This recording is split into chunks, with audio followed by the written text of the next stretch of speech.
nakahagit sa akong paghunahuna kining giingon diri sa atong unang pagbasa nga ni Propeta Isaías, niingon ang Ginoo, kay magbuhat na ako bag-ong langit ug bag-ong yuta, dili na hinumduman ang nangagi.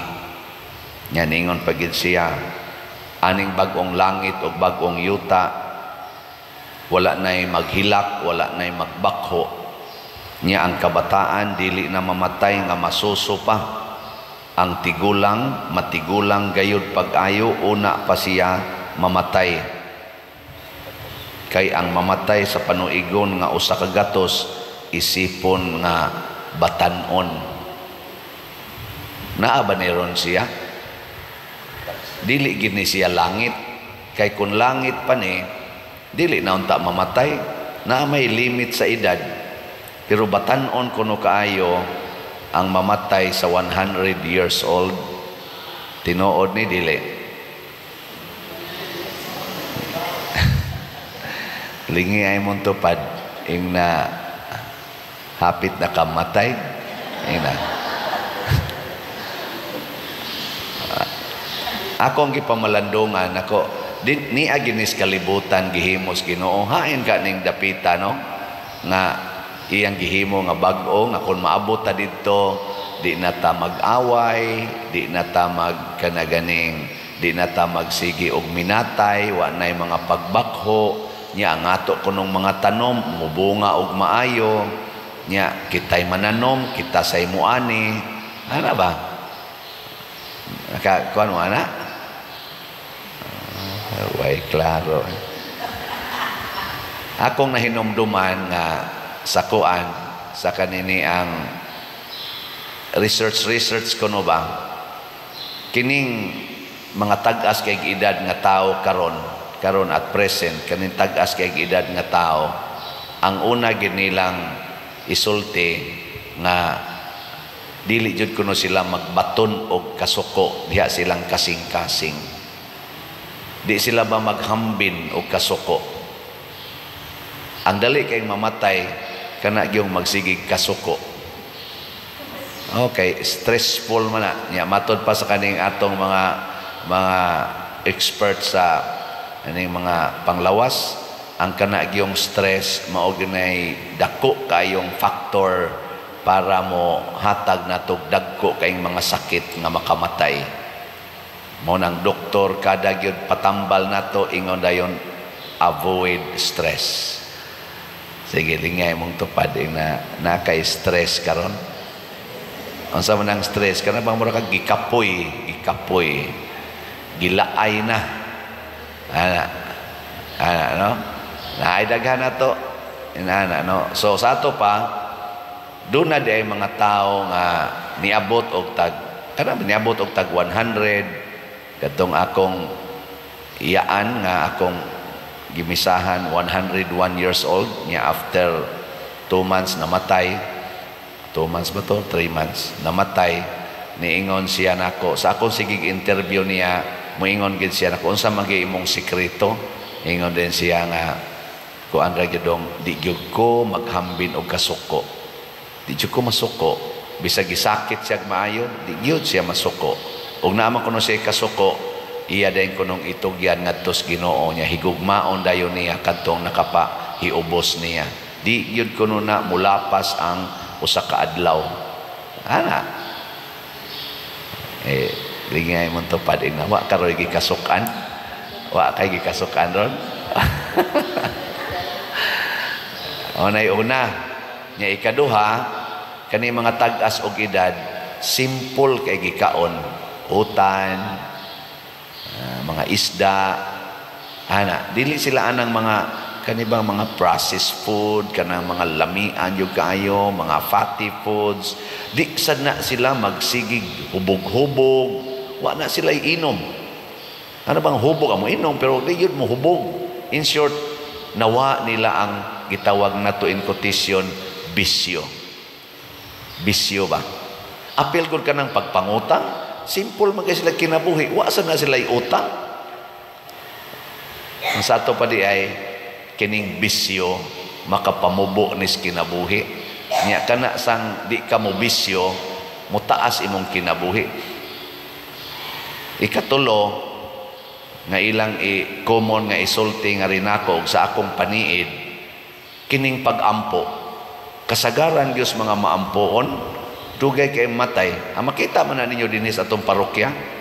Niya magisayo kay mag-ampo din mga tiwasono na biagin na sila. Gatong tanahon, pero hantod karon buhi pa yun. Porti pang sayuha mga dzi din bago pag ko din nanuktok ko na sila kung ako kisa man ang nanuktok abi na ko bag mga kawatan nako ngano unsa may ato nga din sila nga pader kami may tig rosaryo din pwede pa may rosaryo nako sige nako gamay na lang ning kuwang ani mga matay na sa ni sila hangtod karon hapit na lang ko mamatay sila lagsik lang gyapon no sige gyud ampo kanang pag-ampo di ay mao din na siya gyud ang usasad nga makapataas kinabuhi.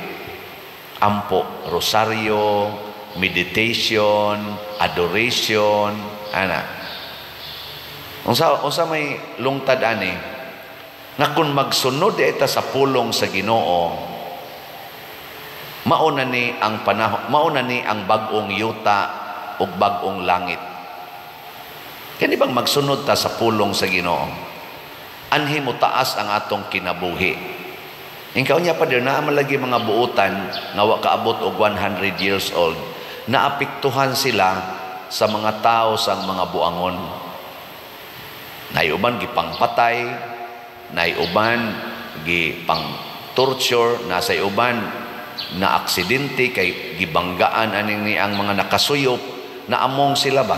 Naiuban nga matay kay naggubat, naigo sila sa mga bomba. Dili tungod kay namatay sila sa kanabang ilabang sayop. Ana namatay tungod sa laing tao. Ana mo na siya ang nakapatay ang mga buangon. So ang nakapamubo karon sa kalibutan sa edad nga moabot na lang tag mga 40, 50 naghanak kay nga matay ang mga wa magsunod sa Ginoo. Gilingay mong tupad ina nagsunod yung kas Ginoo kanunay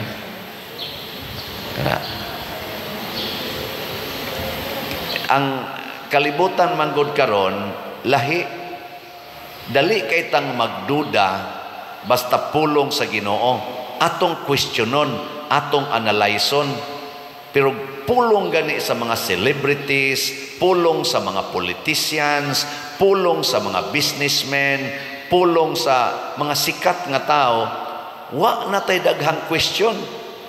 The person himself is the testimony of truth. Munang mailo dayon ta inig-ingon sa celebrity nga ang pagpablan sa buhok makapagwapa itso dayon gwapa blan day buhok dayon inig sumpay spilok mao na nay makapagwapa sumpay day spilok dayon wa nay question inig-ingon nga kining pagpanganak duha ra gyud ka bata aron makapalit na kag house and lot kay ni improve kay ilang kinabuhi kay gamay ra silang anak halalay git dayon kondom dayon ana wa na daghang pangutana saman sakto dili mo na unsa may itong buhaton balihon na ron nato aron makasud ta sa bag-ong yuta o bag-ong langit nga gihimos Ginoo. Pulong gani sa tao, apil na ning pulong aning nagwali, question na ba o tinuod ba? Pero pulong gani sa Ginoo ang imong nabati nga naas Bible or naas atong doktrina sa simbahan, ayaw na nag-question na. Inig-ingon sa Ginoo, higugmaa imong kaaway, higugmaa dayon, ayaw na pagsigi question, ayaw na pagsigi, unya, o higugmo, mag-anad ang buang, unya, daghang ikag pangutana, ayaw na, higugmaa dayon. Inig-ingon sa Ginoo, kung kamo magpahulam, ayaw na mo paningil og bayad, ayaw na gyud paningil, ayaw na pagsigi question, unya ako gunang kwarta, unya magbunsa na mo lang ko, sila'y mahayahay, unya ako diri maapike, ayaw na pag-question ana. Sawan, okay mana? Mutaas gina inyong kinabuhi. Inig-ingos Ginoo ibaligya ang tanan ug ang halin ipalit og slots. Ayaw na question palit gidayon. Kaya nga naman, ang atong simbahan karon kabus. Mao na maligya tag slots kay naay panginahanglan ang atong parokya kay kabus siya in relation aning maong panginahanglan. In relation sa kumbinto, naatay panginahanglan sa pagbayad.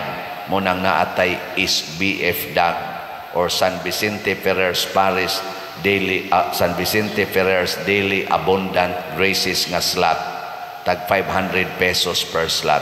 Ug naa kay 500 palit dayon, ayaw na pagsigig ingon unya ayaw na pag unya ang ato sang parokya nang inahanglan og igasto para ning atong Holy Week o kaning atong mga gastuhanan sa pista karong umaabot Parish Pista April 13 na asad na divine cleansing, healing and strength nga slots, tag 200 pesos per slot. Na kay 200 karon palit dayon, ayaw na pagsiging unya mo palit ko ana ayaw. Mao na nahitabo diri sa atong ebanghelyo. Tanawang atong ebanghelyo, ang official, ang iyang anak himatyon, giadto niya si Jesus didto sa Kana kay paadtuon niya sa Capernaum sa iyang balay aron hikapon ang iyang anak aron maayo. Unsa may gisulti ni Kristo sa amahan, pauli na, naayo na ang imong anak. Pulong niya matud pa diri sa atong ebanghelyo, ug mituo siya sa gisulti ni Jesus. Nilakaw na yun siya. Way milagrong nakita, pulong ra, nituo na yun siya. Dito siya nagkaduol sa ilang daan. Pagkaingon ugma kay layo bayag lakaw, pagkaingon ugma na nasugatan niya ang iyang mga sulugoon. Niingon, ang imong anak naayo na. Kanus man naayo? Gahapon, alaunas hapon, nahuwasas hilanat. Hala, mao man ang orasa ang pagsulti ni Jesus. Sa ato pa, nituman siya, bisag wa pa siya nakita. Nga naglakaw siya more than 12 hours or around 12 hours, nga wa pa siya na nakita nga epekto sa iyang pagtuman sa pulong ni Kristo. Pero ni epekto gidi ay muna usahay kamo mamalit mog slots, palit mog slots in kasus para ako ra bagining ipalit og panihapon, ipalit ni mog slot. Anang gabi una gigutom gyud ka, wa man kay kaon, nakuha mo. Pero kay nahigugma makapagpalit og slot, okay lang. Pagsunod adlaw, gutom lang gyapon kay wa na man jud kay kwarta. Ana, kay imo man gipalit og slot ang tanan. Ang sa may sunod. Ang sa sunod. Mamatay ka. Wa man kay kaon. Mamatay ka. So dunay duha ka book options. It's either adto ka mabusog sa final na gyud nga bag-ong langit o bag-ong yuta nga wa nay kamatayon dito sa langit, or mabalik kag kabanhaw. Daghan kay nahitabo ana namatay nya dangtag pila gani ka oras na giusay niabot nag 48 hours na banhaw ni balik og bangon. Unya dugay kay namatay pareha ni Lazaro, namatay si Lazaro sa hilanat. Ana, pagkamatay, 4 ka adlaw nang gilubong. Kaysa ila sagod sa una, ini kamatay karon ilubong mandayon. Ana ba mo tong 4 na kaadlaw? Nabuhi wa? Nabuhi oy. Gipagawas ni Jesus og iyang giingnan ang mga igsoon si Marta og si Maria. Tangtangi siya sa iyang bindahi og pakan-a siya. O kaon gyapon balik. Hindi man mo mutuo. Ang importante lang yun, musunod lang kita sa Ginoo. Dinhi bitaw sa unap, pagkatong ingon nga ilisa na to atong atop, kay tuo na kayo. Order din kong atop nga bligon kay tanan, mahala ra ba ani? Katong pagka mga Pebrero man to, sugod ta ani. Nya pag human ang atop, ato da itong giguba din hing kisami. Ang kisami na to, perti man to na nagbitay naman to din nya ang ato sang kurente, sige sad ka bati na kaing koneksyon kay sige tag ka trip off kay kanang katuragot tong kwintador. Order sa tag kuan kanang transformer, mahal baya na. Sus pag resulta dire igo gyung wapata kabayad bisag wapa gito ka atong nabayad ato mga 500,000 ra tingali nya ang atong gasto dire hapit na to mo 3 million nya dinhi pulos na to hinungdom bitaw to pulos na dinhi scaffoldings. Pagka Marso 18 mo deklarar bitaw ang atong simbahan nga wa nay misa, ang atong tanang solicitations gipandaway ni balik. Naglingkod ko dinhi ani pagkapit sa 19 Marso mingaw ang palibot. Niingon din ko sa Ginoo, Lord, unsa man ning simbahan na scaffoldings forever. Ana nya ang gihonghong sa Ginoo, pari ka pagmisa lang, dili na nimo concern kung mahuman ba ning project, pagmisa lang. Mo to misa ta i-order mang atong diocese nga i-sold sa online, gisod sa natos online. Uy, nidaghan mang mga subscribers. Pagka June atong gi-announce diha sa social media nga naatay mga projects gikan ato hangtod karon mga naanas mga 200 million pesos ang atong nadawat nga mga donations ug nahimo kining daghan dagko nga mga projects di lang dinhi hangtod na sa atong tibuok archdiocese ug outside sa atong archdiocese sa Sugbo. Di ba? Pakpakan na to ang Ginoo. Ni epekto ba dayon? Wa oy, wa gyud. Dugay kay ta dinhing antos atong lockdown. Hala, usay magkutoy atong tiyan, wa na tay hapit kaon. Nya ni asay managlinya dinhi kay mangayog bugas, hatag sa natog bugas kada buwan, hatag bugas, wa na tay hapit bugas nang hatag pagitag bugas. Hinatagay lang kita. Ingnan ko sa akong ubang dinhi atong mga kapitan, pader hinay-hinay lag panghatag basigwa tay ikasustinir. Nako niya mas grabe pa maning ila kaysa ato. No, gihurot gid nato tanang makuha din. Karon perti na natong bugas, giordera na sa kog bag-ong prescription sa maintenance kay naana sa kunokoy taas nga sugar gyapon. Ano man sige yung kaon perting daghanang pagkaon. Naipikto na ang atong pagsunod sa pulong sa Ginoo nga paghigugma ay kamo sama sa akong paghigugma kaninyo. So kamo sang namalit og slots, ayaw din mo pangitag automatic nga epekto, pero I will assure you ang Ginoo mohatag gid ninyo sa grasya nga inyong gikinahanglan. Nasay uban immediate, nasay uban midget, nasay uban remote, pero the same maunay imong gikinahanglan. Ang Ginoo mo'y nasayod. Ana mao na hinaot unta nga musod ta ning bag-ong langit o bag-ong yuta nga gihimos Ginoo dinhis kalibutan. Unsaon pagsulod, tumano nato ang iyang pulong without question but obedience, immediate obedience sa iyang pulong. Gikatapos ang lingi sa imong tupad. Ing nagkarong si manaha mamalitag slat. Nagkaroon yung si manaha palitag slat. Immediately. Nindota no. Sige, manindog na ta.